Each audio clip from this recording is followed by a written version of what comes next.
ওকে, তাহলে আমরা এবার আজকে আমাদের নেটওয়ার্ক থিওরেমের লাস্ট সেগমেন্টে আমরা আসবো, যেটা হচ্ছে maximum power transfer theorem. Maximum power transfer থিওরেমটা কি বলছে দেখা যাক। এটা বলছে যে a circuit in a circuit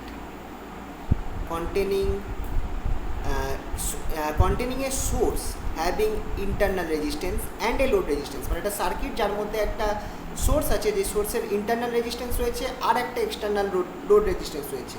এরকম একটা সার্কিটের মধ্যে the power absorb by the load resistance will be maximum. যে লোড রেজিস্ট্যান্সের মধ্যে যে পাওয়ার অ্যাবজর্ব হবে সেটা ম্যাক্সিমাম হবে। কখন হবে?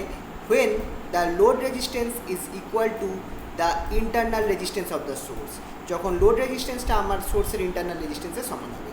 তো এটার একটা প্রুফ আমরা দেখব। এখানে আমরা একটা দেখতে পাচ্ছি, আমাদের এই যে ভিজি হচ্ছে আমার সোর্স, তার ইন্টারনাল রেজিস্ট্যান্স তার সাথে সিরিজে রয়েছে আরজি, আর আরএল হচ্ছে একটা লোড রেজিস্ট্যান্স যেটা আমরা অ্যাড করেছি সার্কিটের মধ্যে। তাহলে এরা আর ধরে নিচ্ছি যে এই সার্কিটের মধ্যে একটা simple circuit I current flow করছে।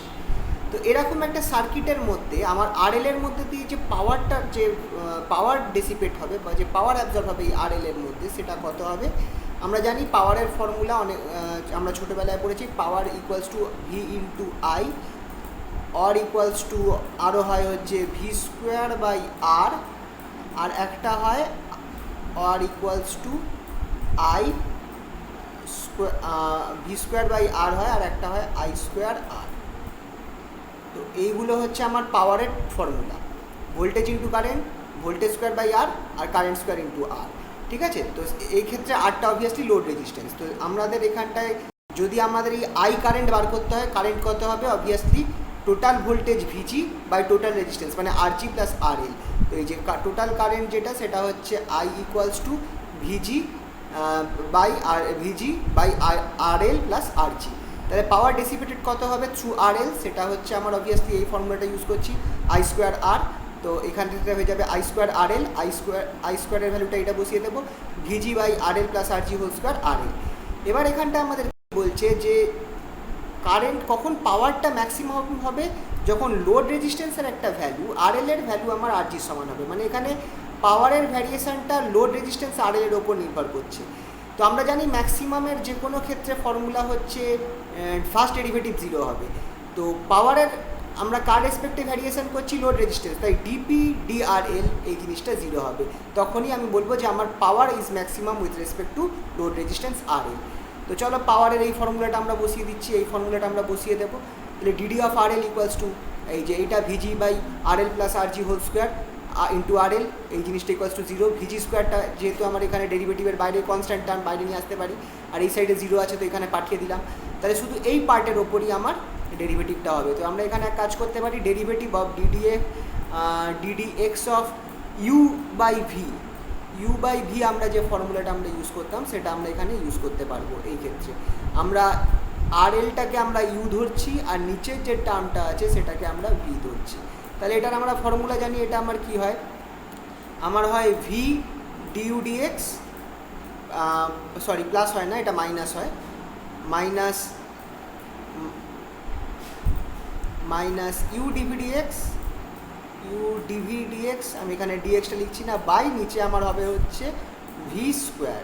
এটা আমার ফর্মুলা ডেরিভেটিভের। তো সেই ফর্মুলাটাই আমরা অ্যাপ্লাই করেছি। এই দেখো নিচেরটা স্কোয়ার হয়ে গেছে, তাহলে RL plus RG whole to the power 4 হয়ে গেছে। এবার আমরা কী করেছি? ভিটাকে রেখে দিয়েছি, মানে এই পার্টটা রেখে দিয়েছি RL plus RG whole square, এইটা ডেরিভেটিভ করলে 1 হয়ে গেল, নেই কিছু, মাইনাস আরএলটাকে রেখে দিয়েছি, আর এইটাটা আমি ডেরিভেটিভ করেছি 2RL আরজি, তারপর আরএল এর ডেরিভেটিভ করলে আবার 1 হয়ে গেল। তো এই টার্মটা থাকছে ইকুয়ালস টু 0।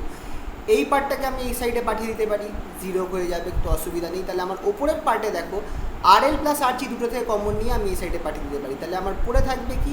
আমার পড়ে থাকবে একটা আরএল প্লাস আরজি মাইনাস 2RL, এইটা পড়ে থাকবে। ক্যালকুলেট করলেই তোমরা দেখতে পাবে যে আরএল যেটা equals to RG. This proves that the power will be maximum when the load resistance is equal to the internal resistance of the source। তো আমাদের ম্যাক্সিমাম পাওয়ার ট্রান্সফার থিওরেমটা প্রুফ হয়ে গেল। আচ্ছা, এবার সার্কিটের এফিসিয়েন্সি নিয়ে একটা ব্যাপার আসুক। আমরা এফিসিয়েন্সি পড়েছিলাম যে এফিসিয়েন্সি হচ্ছে output by input, normally efficiency আমরা বলতে তাই জানি। তো এক্ষেত্রে এফিসিয়েন্সিকে নর্মালি ইটা দিয়ে রিপ্রেজেন্ট করা হয়। তো এফিসিয়েন্সি হচ্ছে the ratio of the power absorbed that is output by the power supply to the source that is input. এবার power supply to the source কত, সেটা হচ্ছে আমি বলেছিলাম পাওয়ারের একটা ফর্মুলা আছে, সেটা হচ্ছে ভি স্কোয়ার বাই আর। তো আমার যে সোর্সটা ছিল সেই সোর্সের ভোল্টেজ হচ্ছে ভিজি, তাই জন্য আমি ভিজি স্কোয়ার নিচ্ছি, আর পুরো সার্কিটের টোটাল রেজিস্ট্যান্স হচ্ছে আর এল প্লাস আর জি। তো পাওয়ার সাপ্লাই যেটা সেটা আমার হয়ে যাচ্ছে VG square by R L plus R G. তাহলে আমার ইটা যেটা এফিসিয়েন্সিটা কত হবে, power that is supply power absorbed by the load by power that is supplied. তো power absorb by the load এটা আমরা বার করেছিলাম VG by R L plus R G whole square into R L, আর power যেটা supplied by the load সেটা এই জিনিসটা বসিয়ে দিলাম। দেখো এখানে আর L plus R G square আছে, এখানে একটাই আছে, তো এটা একটা পার্ট কেটে যাবে, ভিজি স্কোয়ার কেটে যাবে, পড়ে থাকবে eta equals to R L by R L plus R G. এটা হচ্ছে আমার এফিসিয়েন্সি। এবার এফিসিয়েন্সির ফর্মুলা থেকে আমরা কি দেখতে পারি, এইটা ইম্পর্টেন্ট। যখন আমরা ম্যাক্সিমাম পাওয়ার ট্রান্সফার থিওরেম অনুযায়ী যখন আর এল যখন আর জির সমান হয়ে যাবে, তখন আমরা দেখছি এখানটায় আমার আর এল আর জির জায়গায় তোমরা আর এল বসিয়ে দাও, তাহলে আমার এখানটায় 2 আর এল হয়ে যাবে, তাহলে আমার এফিসিয়েন্সি দাঁড়াবে হচ্ছে হাফ। হাফ হওয়া মানে হচ্ছে 50%, কারণ এফিসিয়েন্সি পার্সেন্টেজে হয়, 1 মানে হচ্ছে 100% আর হাফ হওয়া মানে হচ্ছে 50%। যদি 1/4 হতো তাহলে অবভিয়াসলি 25%। তো এইভাবে আমরা এফিসিয়েন্সিকে পাচ্ছি। তো এইখানটায় একটা জিনিস বলছে যে যদি আমরা পাওয়ার ট্রান্সফার থিওরেম আমরা অ্যাপ্লাই করি, তাহলে আমরা কি পাবো, আমরা পাওয়ার ট্রান্সফার থিওরেম যখন আমার ম্যাক্সিমাম পাওয়ার ট্রান্সফার হবে, ম্যাক্সিমাম এই সার্কিটে যখন আমার ম্যাক্সিমাম পাওয়ার অ্যাবজর্ব হবে বাই দ্য লোড রেজিস্ট্যান্স, তখন আমার সার্কিটের এফিসিয়েন্সি কিন্তু 50% হবে। এটা কিন্তু শর্ট কোশ্চেন 2 নম্বরের প্রশ্নতে আসতে পারে, তো একটু খেয়াল রাখবে এই পার্টটা, ঠিক আছে? যে আমাদের যখন আমার ম্যাক্সিমাম পাওয়ার অ্যাবজর্ব হবে তখন সার্কিটের এফিসিয়েন্সি কত, বা সার্কিটের এফিসিয়েন্সি যে 50% সেটা দেখাতে বলতে পারে। যাই হোক, তাহলে এই ঘটনাটা কেন 50%? তার কারণ হচ্ছে হাফ অফ দ্য পাওয়ার এইটা যেটা সোর্স ডেলিভার দিচ্ছে সেটা আমার সোর্সের ইন্টারনাল রেজিস্ট্যান্স আর জির মধ্যেই ডিসিপেট হচ্ছে। এই কারণে আমার যে আর এল রেজিস্ট্যান্সের অ্যাক্রসে আমি মাত্র 50% পাওয়ারটাই পাচ্ছি। আর এফিসিয়েন্সিটা 100% কখন হবে, যখন আমার আর এলটা ইনফিনিটি হয়ে যাবে, তখন মানে যত আমার আর এলটা লোড রেজিস্ট্যান্সটা ইনফিনিটির দিকে যাবে, তত আমার এফিসিয়েন্সি 100%-এর দিকে যাবে। ওকে, এবার আমরা চলে আসছি আমাদের পরের টপিক, যেটা হচ্ছে রেসিপ্রোসিটি থিওরেম। আমি এই পার্টটা করাচ্ছি হচ্ছে রক্ষিত চট্টোপাধ্যায়ের বই থেকে। আগের যতগুলো পার্ট ছিল সেগুলো আমরা বাসুদেব ঘোষের বই থেকে আমরা করিয়েছি, ঠিক আছে? তো দেখা যাক, রেসিপ্রোসিটি থিওরেম বলছে যে in a circuit containing linear ohmic resistances and energy sources the response remains the same when the position of the excitation এখানে আমরা সোর্সকে বলবো, অ্যান্ড দ্য রেসপন্স যেটাকে আমরা একটা অ্যামিটারকে বলবো, আর ইন্টারচেঞ্জ। তার মানে বলতে কি চাইছি, এই ধরো একটা সার্কিট রয়েছে, এখানে আমার ভিবিটা যেটা হচ্ছে সোর্স বা এক্সাইটেশন, আর এই অ্যামিটারটা যেটা আছে সেটা হচ্ছে আমার লোড কী বলে রেসপন্স। যদি আমি এই দুজনকে আমি পাল্টে দিই, একে আমি এই অ্যামিটারকে এখানে বসাই আর ভিবিটাকে আমি এখানে নিয়ে আসি, তাহলে আমার অ্যামিটারের মধ্যে দিয়ে ততটাই কারেন্ট ফ্লো করবে যতটা কিনা এইখানে দেখতে পাচ্ছ অ্যামিটারের মধ্যে দিয়ে আমার আইএল কারেন্ট ফ্লো করছে। এই অ্যামিটারটাকে যদি আমি এইখানটায় নিয়ে আসি আর লোড রেজিস্ট্যান্সটাকে যদি আমি এখানে নিয়ে আসি, তাহলেও আমার অ্যামিটারের মধ্যে দিয়ে কিন্তু সেই আইএল কারেন্টটাই ফ্লো করবে। আর এটাই আমার রেসিপ্রোসিটি থিওরেম বলছে। আশা করছি বুঝতে পেরেছো। চলো এবার এইটার প্রুফটা একটু দেখে নিই। তাহলে এই সার্কিটের মধ্যে যদি আমরা দেখি, এই সার্কিটে আমার অ্যামিটারের মধ্যে দিয়ে কত কারেন্ট পাস হচ্ছে, আইএল কারেন্ট পাস হচ্ছে, তো আমাকে সেটা বার করতে হবে। তো এরকম একটা সার্কিট আমরা এখন থেভেনিন থিওরেম শিখে গেছি, তো চলো এইখানে ডাইরেক্ট, আর আমরা জানি যে আইডিয়াল অ্যামিটারের ইন্টারনাল রেজিস্ট্যান্স 0 হয়, তো সেখানে আমরা অ্যামিটারের রেজিস্ট্যান্স ধরবো না, থেভেনিন থিওরেম ইউজ করব। আমরা আরটিটা কী করে বার করবো, এই ভিবিটাকে শর্ট সার্কিট করে দিয়ে এই ব্রাম আসবে। আরটির অবভিয়াসলি ফর্মুলা এতবার করা হয়েছে, তোমরা জানো, করে দেখতে পারো, এই জিনিসটা বেরোবে, ঠিক আছে? তো করে দেখো, কারণ এই দুজনে প্যারালেল আছে, সেটা আবার এর সাথে সিরিজে রয়েছে। নেক্সট আরটিটা কী করে, আর ভিটিটা কী করে বার করবো, সেটা হচ্ছে আমার যেহেতু এই জায়গাটা ওপেন সার্কিটেড, আমার এই R3 অ্যাক্রসে যে আমার ভোল্টেজ ড্রপ হবে, R3 অ্যাক্রসে, সেটাই হচ্ছে আমার ভিটি। তো R3-র মধ্যে যে আমি ধরে নেবো এই যে লুপের মধ্যে আই কারেন্ট ফ্লো করছে, আই কারেন্ট কত, টোটাল ভোল্টেজ ভিভি by total resistance R1 + R3, তাহলে সেইটা থেকে আমি আই পেয়ে যাচ্ছি। তাহলে ভিটিটা কত হবে, সেটা হচ্ছে আই ইন্টু আর থ্রি, তাহলে ভিটিটা আমার এটা বেরোচ্ছে VV R3 by R1 + R3। তাহলে আমি ভিটি পেয়ে গেছি আর আরটি পেয়ে গেছি। তাহলে আইএলটা আমরা এবার এই সার্কিট যেটা আছে থেভনিন ইকুইভ্যালেন্ট সার্কিটটা আমি এখানে দেখাইনি, যাই হোক একবার শর্টে এখানে দেখিয়ে দিচ্ছি যে থেভনিন ইকুইভ্যালেন্ট সার্কিট কী হয়। আমার একটা ভিটি থাকে আর তার সাথে আমার কি থাকে, একটা আরটি রেজিস্ট্যান্স থাকে। এই আরটি রেজিস্ট্যান্স আর আরটি রেজিস্ট্যান্সের সাথে আমার এখানে আরএল থাকে। এখানে আমার আরএল রয়েছে, যে কারেন্টটা ফ্লো করছে সেটা হচ্ছে আমার আইএল। আরএল এর মধ্যে দিয়ে যে কারেন্টটা ফ্লো করছে সেটা আইএল। আইএলটা অবভিয়াসলি কী হবে, টোটাল আইএল যেটা সেটা আমাদের by formula IL equals to VT, এটা করেছো অনেকবার, VT by RT plus RL, RT plus RL. ঠিক আছে, তো এইটা আমরা ইউজ করব। দেখো VT IL equals to VT into RT plus RL, এটা আমরা ইউজ করব করে এখানে ভিটির ভ্যালু বসিয়ে দিচ্ছি, আরটির ভ্যালু বসিয়ে দিচ্ছি। এইটা আমরা পাচ্ছি আইএল এর ভ্যালু। এই ভ্যালুটা আপাতত আমাদেরকে মনে রাখতে হবে, কারণ আমরা এখন কি করলাম, নর্মাল কেস করলাম জাস্ট সার্কিটটা, মেন সার্কিট। এবার আমরা ইন্টারচেঞ্জ করবো। দেখে রাখলাম আইএল এর ভ্যালুটা এইভাবে বেরোচ্ছে। আর আরেকটা জিনিস একটু দেখিয়ে রাখি, একবার চলো দেখে নিই। আইএলটা এইভাবে ফ্লো করছে নিচের দিকে, মানে অ্যামমিটারের পজিটিভ দিয়ে ঢুকছে, নেগেটিভ দিয়ে বেরোচ্ছে। ঠিক আছে, তো আইএলটা পজিটিভ দিয়ে ঢুকছে, তাহলে সেই অবস্থায় আইএল এর ভ্যালুটা এরকম নেই। ঠিক আছে, এবার আমরা ইন্টারচেঞ্জ করলাম। এই দেখো, ভোল্ট সোর্সের জায়গায় আমি অ্যামিটারকে বসিয়ে দিয়েছি আর অ্যামিটারের জায়গায় সোর্সকে বসিয়ে দিয়েছি। এবার আমি একদম সেই যেভাবে আমরা কার্যস্থ করতাম সেইটা ফেলবো। আমি ধরে নিচ্ছি এইরকমভাবে কারেন্ট I1 ফ্লো করছে আর এইভাবে কারেন্ট I2 ফ্লো করছে। এইটাকে আমি লুপ 1 ধরলাম, এটাকে আমি লুপ 2 ধরলাম। এবার এই দুটো লুপের মধ্যে যদি আমি কেভিএল ফেলি, Kirchhoff current law, voltage law sorry, তাহলে আমি এই ইকুয়েশনটা পাচ্ছি। এই ইকুয়েশনটাকে নেগেটিভ টার্মসগুলো সরিয়ে আমি এইটা নিয়ে আসছি। তো এইটা হচ্ছে আমার ইকুয়েশন আর এটা হচ্ছে আমার সেকেন্ড লুপ থেকে পাওয়া ইকুয়েশন। তো এটা আমার লুপ 1 এর ইকুয়েশন আর এটা নিচেরটা হচ্ছে আমার লুপ 2 এর ইকুয়েশন। ঠিক আছে, খেয়াল করো লুপ 2 যেটা আছে এই সাইডের লুপটা, এই লুপের মধ্যে কিন্তু কোনো ব্যাটারি নেই, তাই এই সাইডে 0। এই যে দুটো ইকুয়েশন আমি পেয়েছি, এই দুটো ইকুয়েশনকে আবার সেই ম্যাট্রিক্স ফর্মে নিয়ে আসবো। তারপর আমরা কি করব, ক্র্যামারস রুল। আচ্ছা, এবার আমার কোনটা লাগবে, এখানে কি আমার I1 বার করার দরকার আছে?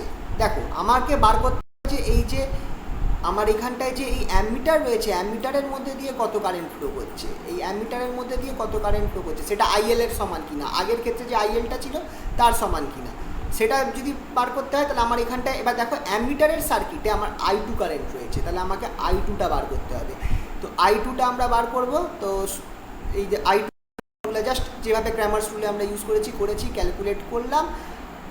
নর্মাল ক্যালকুলেশন, আশা করছি তোমরা বুঝতে পারবে, তোমরা একটু চেক করে নিও দেখে। ঠিক আছে, ক্যালকুলেশন করে আলটিমেট I2 ভ্যালু এই জিনিসটা পাওয়া যাচ্ছে। মাইনাস সাইনটা আছে, বাকি পুরো জিনিসটা আইএল এর সমান। মাইনাস সাইনটা কেন, চলো একটু ওপরে যাচ্ছি। এই দেখো, এক্ষেত্রে I2টা দেখো এইদিকে, মানে অ্যামিটারের এই দিকে ফ্লো করছে, আর আইএলটা যেটা সেটা কিন্তু অ্যাকচুয়ালি পজিটিভ থেকে নেগেটিভের দিকে ফ্লো করছিল। অ্যামিটারের মধ্যে পজিটিভ দিয়ে ঢুকছিল, কিন্তু এখানে I2টা নেগেটিভ দিয়ে ঢুকছে, তার মানে মাইনাস হওয়া মানেই তাহলে আমার আগেরটার সাথে মিলে যাচ্ছে। তো এখানে মাইনাসটা কোনো প্রবলেম নেই, আশা করছি বুঝতে পারছো। আগের ইকুয়েশনটায় দেখবে, আরেকবার দেখিয়ে দিই। মেন ইকুয়েশন যেটা ছিল, এখানে দেখো অ্যামিটার পজিটিভ দিয়ে ঢুকছিল আর এখানে I2 অ্যামিটারের পজিটিভ দিয়ে বেরোচ্ছে, তাহলে নেগেটিভ সাইন আসা মানে কি, তাহলে এটা উল্টে যাবে। নেগেটিভ সাইন আসা মানে হচ্ছে অ্যাকচুয়ালি I2টা উল্টো রয়েছে, তাহলেই আমার মিলে গেল। সেই জন্যই আমার এখানটায় নেগেটিভ সাইন আসছে। গন্ডগোল নেই, যদি আমি I2 ডাইরেকশনটা উল্টো ধরতাম তাহলে আমার এটা পজিটিভই আসতো আর I2 ইকুয়ালস টু IL বেরিয়ে যেত। এটাই প্রমাণ করছে আমার রেসিপ্রোসিটি থিওরেম, যে যদি আমি অ্যামিটারকে, যেটা রেসপন্স, আর কারেন্ট সোর্স যেটা হচ্ছে আমার এক্সাইটেশন, তাদের যদি আমি ইন্টারচেঞ্জ করে দিই তাদের পজিশান, তাহলেও আমার কি হবে, আমার যে রেসপন্সটা সেম থাকবে, মানে অ্যামিটারের মধ্যে যে কারেন্টের ভ্যালুটা দেখাচ্ছে সেটা সেম থাকবে। ঠিক আছে, এটা ছিল আমার রেসিপ্রোসিটি থিওরেম। ওকে, শেষ করার আগে একটা অঙ্ক যেটা ম্যাক্সিমাম পাওয়ার ট্রান্সফার থিওরেমে লাগবে সেটা আমরা দেখাতে চাইছি। চলো, একটা সার্কিট আমাকে দিয়ে দিয়েছে, দেখে নিতে পারছো সার্কিটটা, আশা করছি। এই যে একটা 3 ওহম, 2 ওহম, 5 ওহম। আচ্ছা, এই টাইপের সার্কিট আমরা এর আগেও করেছি। এই সার্কিটের মধ্যে বলেছে যে এবিতে এমন কি রেজিস্ট্যান্স লাগাবো, এবিতে আমাকে একটা এমন রেজিস্ট্যান্স লাগাতে হবে RLC, যাতে আমার পাওয়ার ডেসিপেশন, এই RL এর অ্যাক্রসে পাওয়ার ডেসিপেশনটা ম্যাক্সিমাম হয়। তো এত বড় সার্কিট, এবার আমরা তো পাওয়ার ডিসিপেশন থিওরেম তো আমরা নর্মাল একটা সার্কিট দেখে করেছিলাম, যার মধ্যে কি ছিল, যার মধ্যে একটা ভোল্টেজ সোর্স ছিল আর একটা তার ইন্টারনাল রেজিস্ট্যান্স ছিল। তো কী করে সেটা করব? ভেরি সিম্পল, এই সার্কিটের আমরা থেভেনিন ইকুইভ্যালেন্ট বার করো। থেভেনিন ইকুইভ্যালেন্টটাই আমার সেই টাইপের সার্কিট হয়ে যাবে, যার মধ্যে একটা ভোল্টেজ সোর্স আছে আর একটা রেজিস্ট্যান্স আছে, যেটা আমার ভোল্টেজ সোর্সের ইন্টারনাল রেজিস্ট্যান্স ধরাই যেতে পারে। তো এই সার্কিটটা সবার আগে আমি কী করবো, থেভেনিন ইকুইভ্যালেন্ট সার্কিট বার করব। আচ্ছা, সবার আগে আমি কি বলেছি মনে করো, একটা আগে এটা অঙ্ক করিয়েছিলাম তোমরা, আমার যে প্রবলেমস পার্টটা আছে এই নেটওয়ার্ক থিওরেমের I think part 2 or maybe part 3, যেটার মধ্যে প্রবলেমস আছে, সেখানে তুমি এই একটা অঙ্ক পাবে, সেখানে এই ডিটেলসগুলো বলেছি। যেহেতু আমার এই রেজিস্ট্যান্সের অ্যাক্রসে 5 ভোল্টই পড়ছে, তাই জন্য আমার এই রেজিস্ট্যান্সটাকে আমি বাদ রাখতে পারবো। ঠিক আছে, তো এই রেজিস্ট্যান্সটা বাদ দিয়ে দিলে আমার এই সার্কিটটা আমার এইরকম ফর্ম নেবে। এই দেখো, এই রেজিস্ট্যান্সটা বাদ দিয়ে দিয়েছি, সার্কিটটা সিম্পল হয়ে গেছে। এবার দেখো, এইখানটা একটা 5 ভোল্ট আর এখানে একটা 5 ভোল্ট, দুটো 5 ভোল্ট নিচের মুখোমুখি রয়েছে। 5 ভোল্টের ব্যাটারির পজিটিভটা এই 5 ভোল্টের ব্যাটারির পজিটিভের দিকে মুখ করে রয়েছে। তার মানে কি, এইখানটায় এই যে লুপ 1 যদি ধরি, এই লুপ 1-এর মধ্যে নেট পোটেন্সিয়াল কিন্তু 0, কারণ দুটো সেম ব্যাটারি, সেম ভোল্টেজের ব্যাটারি একে অপরের মুখোমুখি হয়ে রয়েছে। তার মানে নেট পোটেন্সিয়াল কিন্তু 5 - 5 0 হয়ে যাবে। যদি আমার এই সাইডটা নেগেটিভ থাকতো আর এই সাইডটা পজিটিভ থাকতো, তাহলে দুটো যোগ হয়ে যেত, বাট এখানটায় যেহেতু দুজনে মুখোমুখি রয়েছে, তাই জন্য নেট পোটেন্সিয়াল 0। তাহলে আমার কি হচ্ছে, আমার এই যে লুপ 1-এর মধ্যে কোনো কারেন্ট ফ্লো করছে না। যদি কোনো কারেন্ট ফ্লো না করে, তাহলে আমার এই যে 6 ওহম রেজিস্ট্যান্স রয়েছে এর অ্যাক্রসেও আমার কোনো ভোল্টেজ ড্রপ হবে না। তাহলে আমার এই দুটো পয়েন্ট, ধর আমি নাম দিলাম সিডি পয়েন্টের মধ্যে আমার কত পোটেন্সিয়াল ড্রপ হবে, সেই পোটেন্সিয়াল ড্রপটা আমার 5 ভোল্টই হবে, যেটা হচ্ছে আমার ব্যাটারির ভোল্টেজটা। তো আমার 5 ভোল্টই আমার পোটেন্সিয়াল ড্রপ হবে, সেটাই আমার এবির অ্যাক্রসে পোটেন্সিয়াল ড্রপ, আর এটাই হয়ে গেল আমার ভিটি। এরকম একটা অঙ্ক প্রবলেমসের জায়গাটায় করা রয়েছে। তো সেই অবস্থাতে ভিটি ইকুয়ালস টু আমার 5 ভোল্ট বেরোচ্ছে। আরটি কী করে বার করবো, যতগুলো ভোল্টেজ আছে ভোল্টেজ সোর্স আছে সরিয়ে দেবো, এরকম আমার সার্কিটটা দাঁড়াবে। এই অ্যাক্রসে আমি ইকুইভ্যালেন্ট রেজিস্ট্যান্সটা বার করবো, সেটাই হচ্ছে আমার আরটি। এবার দেখতেই পাচ্ছ যে এই দুজনের সিরিজ, সেটার সাথে এটা প্যারালেল। এই প্যারালেলটা আমি বার করছি আরপি, ঠিক আছে। যে আরপিটা বেরোবে সেটা আবার এর সাথে সিরিজে রয়েছে। তো আরটি ইকুয়ালস টু আমার এই যে 2 প্লাস আরপি হচ্ছে এই দুজনের সিরিজ প্লাস এইটার প্যারালেল ভ্যালু, ক্যালকুলেট করে আমার আরটিটা 5 ওহম বেরোচ্ছে। করে দেখো, নর্মালভাবে বুঝতে পারবে আশা করি, ঠিক আছে।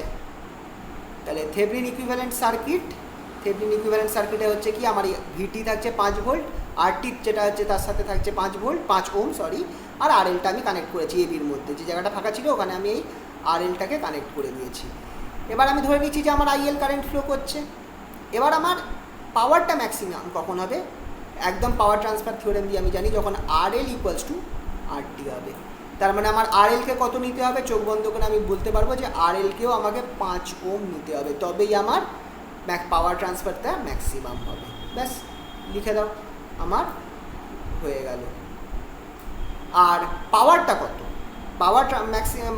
ম্যাক্সিমাম পাওয়ার ট্রান্সফার বা ম্যাক্সিমাম পাওয়ার ডেসিপেশনের জন্য আমার আরএলটা 5 ওহম নিতে হবে, পেয়ে গেছি। এবার কত পাওয়ার ডেসিপেট হচ্ছে সেটা কী করে বার করবো, পাওয়ারের ফর্মুলা কী ছিল, আইএল স্কোয়ার ইন্টু আরএল।